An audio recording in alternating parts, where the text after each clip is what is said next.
বুদ্ধিজীবীদের অবমাননা, চট্টগ্রাম বিশ্ববিদ্যালয়ের ছাত্রদল এবং ক্রিয়াশীল সদল ছাত্র সংগঠন এবং দেশপ্রেমিক ছাত্র সংগঠন থেকে আমরা এই তীব্র প্রতিবাদ জানাই। অবিলম্বে শামীম স্যারকে এই মৌকুফে দিতে হবে। সব জায়গায় বিজয়ের আনন্দ, চট্টগ্রাম বিশ্ববিদ্যালয়ে আজকে বিজয়ের আনন্দ ম্লান হয়ে গেছে।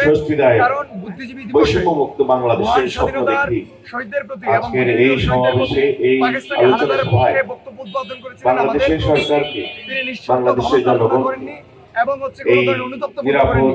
সেই কারণে স্বস্তিদায়ক, আমি চাকসুর বৈষম্যমুক্ত, এবং বিভিন্ন হল সংসদের সন্ত্রাসমুক্ত BPGS সহ বিভিন্ন হল বাংলাদেশ সংসদের নেতৃবৃন্দ প্রতিষ্ঠার সহ উদ্যোগে স্বাধীনতার সপক্ষে মুক্তিযুদ্ধে বিশ্বাস করে সক্রিয় এই আমরা ভূমিকা পালন আজকের করার বিশ্ববিদ্যালয় জন্য দিবসের যে আলোচনা সভা সবাইকে সেটি বর্জন এই করেছি। ঐক্যবদ্ধ আমরা যখন চাকসুদের শপথ কর্মকাণ্ডে অংশ নেওয়ার আহ্বান জানিয়ে আমার বক্তব্য শেষ করছি। ধন্যবাদ। 24-এর গণঅভ্যুত্থান এবং ধর্মীয় মূল্যবোধকে শ্রদ্ধা জানিয়ে আমরা দায়িত্ব পালন করব।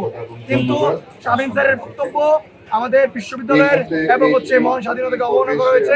আমি মনে করি উনি ন্যূনতম দুঃখ প্রকাশ করেননি এবং উনি ওই পদে থাকার জন্য নৈতিকভাবে ওনার এই পদে থাকার জন্য নৈতিকভাবে কোনো অবস্থান নেই।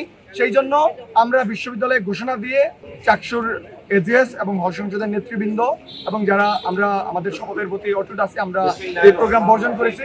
আমরা মনে করি এই প্রোগ্রামের মাধ্যমে আমাদের যে প্রকৃত বিজয় দিবস সেটিকে অবমাননা করা হয়েছে, সেটিকে অশ্রদ্ধা করা হয়েছে। যদি বিজয় দিবসকে আমরা ধারণ করি, বাংলাদেশের মহান মুক্তিযুদ্ধ ধারণ করি, এমন একটি বক্তব্য করার পর একজন প্রবেশী স্টেজে থাকতে পারে না।